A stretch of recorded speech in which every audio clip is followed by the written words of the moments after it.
세상에는 다양한 정보들이 존재합니다. 그 중에는 삶에 있어서 직접적인 금전적으로 이익이 있는 정보들은 여러 사람이 공유하는 순간 그 정보력을 상실하는 경우가 많은데요. 그러나 부동산 정보는 아는 만큼 큰 힘이 됩니다.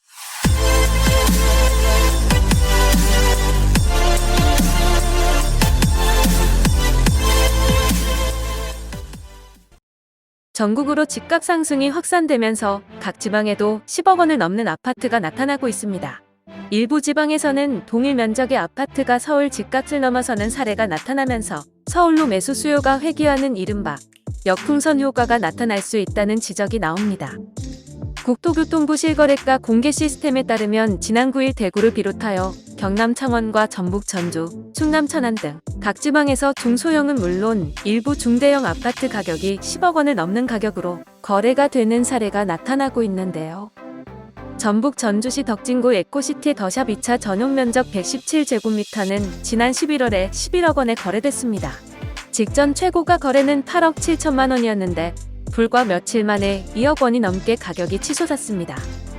이와 같은 상승세는 비단 전주뿐만이 아닌 전국 주요 도시에서 나타나고 있는데 충남 천안시 불당동에 위치한 충남 불당 지웰 더샵 전용 면적 113제곱미터는 지난달 18일 13억 1,700만 원에 실거래되었습니다. 작년 11월 10억 원에 거래된 것을 고려해보면 불과 1년 사이 가격이 30% 넘게 급등했습니다. 경기도 시흥시에는 시흥 센트럴 푸르지오 전용 면적 106제곱미터가 지난 2일에 10억 2천만 원에 거래되면서 일대에서는 최초로 10억 원을 넘어섰습니다.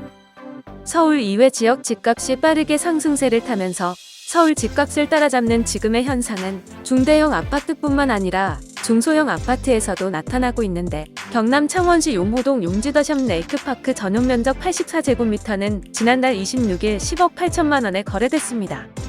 8월 달만 해도 8억 원대에서 실거래가 이뤄졌었는데 이후 빠른 가격 상승세를 보이고 있는 것입니다. 서울 외곽 지역은 대단지 새 아파트가 아니라면 아직까지는 같은 면적대 아파트가 10억 원을 넘지 않는 곳이 많은 점을 고려하면 이례적인 현상인데요. 이 지역의 한 공인중개 관계자는 지난 11월 규제가 발표된 후 서울에서 문의나 직접 찾아오는 이들이 상당히 많았다면서 최근 창원 부동산 경기가 다시 회복세로 돌아서면서 원정 투자자들도 늘어난 것으로 보인다고 전했습니다. 광역시 지역의 상승세는 더 가파른 상황인데 대구 수성구 효성 해링턴 플레이스 전용 면적 59제곱미터가 지난달 26일 10억 2천만 원에 거래되며 10억 원을 넘어섰는데 이곳은 바로 2달 전 8억 9,500만 원에 거래됐던 곳이었습니다. 지난 영상에서도 언급했지만 수도권에서도 지난달 9일 경기도 김포시 풍무동 풍무센트럴 푸르지오 전용 면적 84제곱미터가 8억 2천만 원에 거래됐습니다. 은행권 주택가격 동향에 따르면 지난달 강북의 중소형 매매 평균 가격인 7억 8,062만 원보다 높은 가격입니다. 서울 이외의 각 지방 집값이 급등하게 되면서 수요자들 사이에서는 현재 상황에서 차라리 서울 재진입을 노리는 게 낫다는 반응도 나오고 있는데요. 일부 지방 아파트 가격이면 추가 부담 없이 서울의 비슷한 면적의 아파트 구매가 가능하기 때문입니다. 정부가 규제를 점차 전국으로 확대 및 강화하면서 서울의 기존 규제가 오히려 약해 보이는 착시 효과도 한몫하고 있다는 목소리도 나오고 있는데요. 실제로 서울의 주간 아파트 매수 우위 지수는 지난달 30일 기준 100.4를 나타냈는데 지수가 100을 넘을 경우 시장에는 매도자보다 매수자가 더 많아졌다는 것을 의미합니다.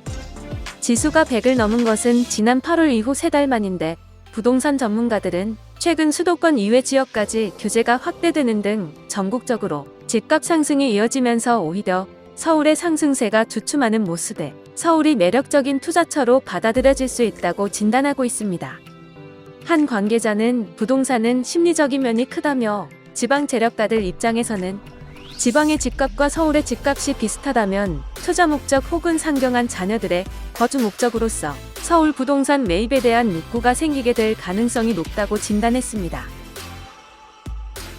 이상으로 전국적인 집값 상승으로 인한 각 주요 지역의 아파트값 상승 요인에 관한 내용을 살펴보았는데요.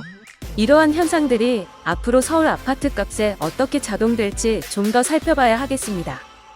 시청에 도움이 되셨다면 구독과 좋아요 부탁드릴게요. 더욱더 유익한 정보로 찾아뵙겠습니다. 시청해주셔서 감사합니다.